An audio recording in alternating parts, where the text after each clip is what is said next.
So your next premieres in Toronto, gets lots of praise, lots of love in 2011. Goes to Fantastic Fest. Once again, more praise, more love. Lionsgate picks it up, and then they shelve it. And it's sitting there for a while.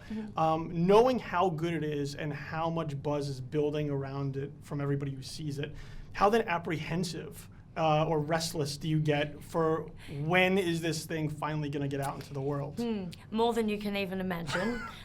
It's been such a process because of all those things. This is my first independent film, so to come into a movie where you're really involved in the process from the script phase to screening it at the festivals to watching it get picked up and then having this crazy situation where Lionsgate did merge with Summit and we had to wait our turn. It was just such a new experience for me, and I think at times incredibly frustrating and a little concerning that maybe it would never come out.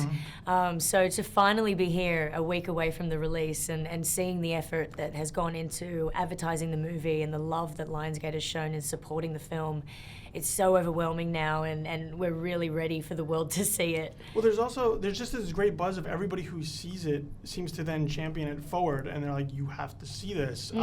And especially in the online community and people that love horror films, you know, how, once again, you mentioned how the overwhelming factor. How does it feel to know that there's this crowd, this just groundswell of people who are really pushing support for this film? It's everything, because the movie was specifically created for the horror fans.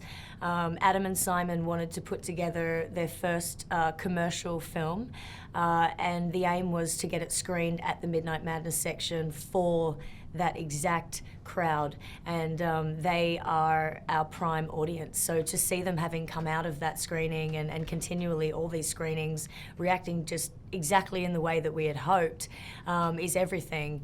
And I feel like this movie truly is a word of mouth film, and thanks to the fact that there was that wait period, it's almost given us that opportunity to really truly have the word of mouth just spread. You're working with this cast and crew that's very familiar with each other.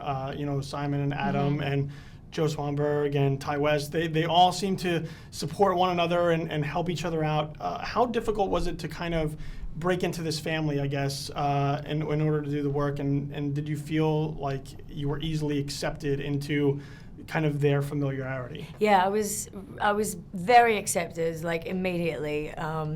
And we all are now a family. But back in the very, very beginning, it was like kind of the fish out of water, you know, like the odd one out in a sense of coming into people that had already worked together, was so familiar with each other's styles of the way that they shoot, and also with Ty and Joe being directors themselves, there was just a greater knowledge on our set of what needed to be achieved and how to make that happen. So I was just kind of more in awe and like watching these actors that I hadn't heard of before, and now, I mean, consider the best actors I've ever worked with. They're just so talented. I came into the film luckily with Wendy Glenn, who plays Z, and we'd been living together in Hollywood for 4.5 years at the time that we both booked this movie and were shipped out to Columbia, Missouri. So it's kind of like they had their family at first, and me and Wendy had each other, and then within, 24, 48 hours, we just merged, and now it's like this complete Your Next family, and I couldn't be more blessed to be a part of it.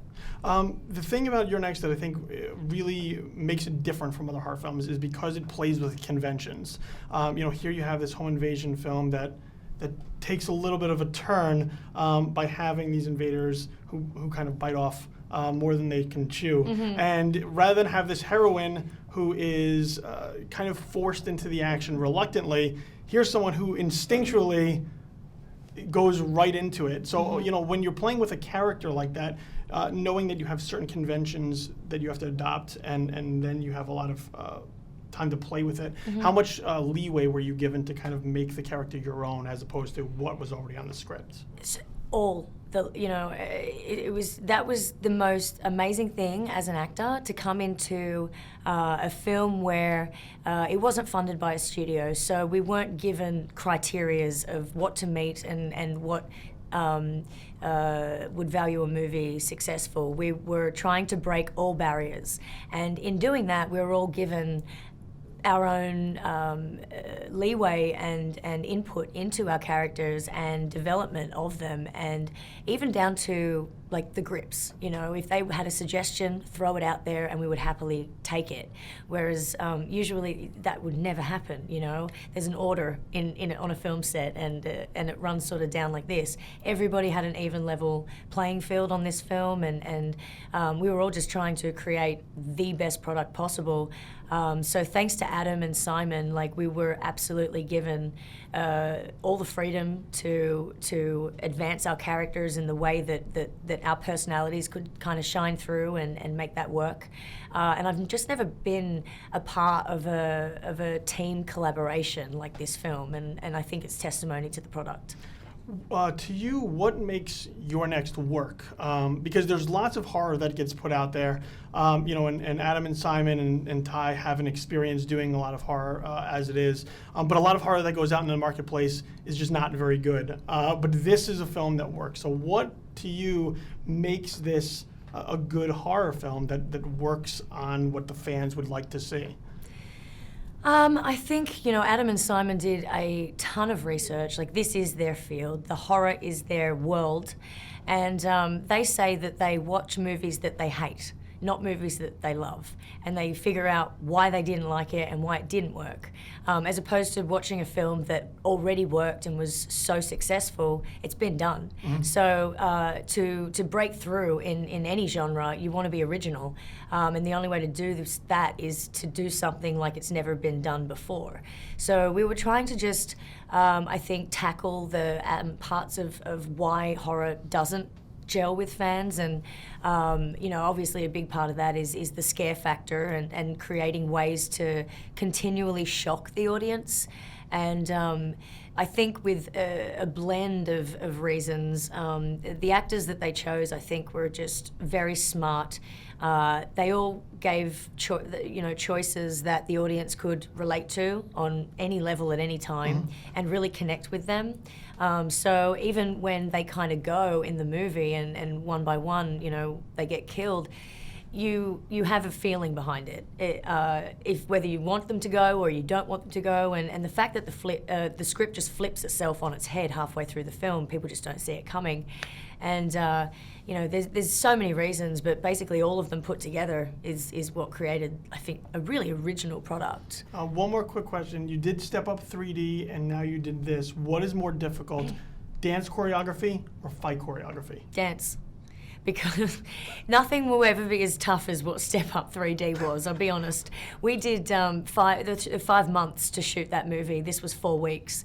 And within that 5 months, we were doing 14 hours of dance rehearsals a day, mixed with weights training and accent coaching, and you know, the routines in Step Up were so complex, and they were really truly on such an advanced, you know, level for any dancer. So it was pretty intense to go into that. And Adam Shankman says that it was like, you know, boot camp for athletes, for professional athletes. So for non-professional athletes, it was like torture. It was like, oh my God. And I even broke like 2 bones shooting that movie. I broke my toes, and, you know, so I think after getting through something like that, I don't know if anything will ever seem that difficult again. So it was kind of like I hit it really hard to start with, and everything so far from that point has been almost simple in comparison. All right, thank you very much. Yeah, thank you.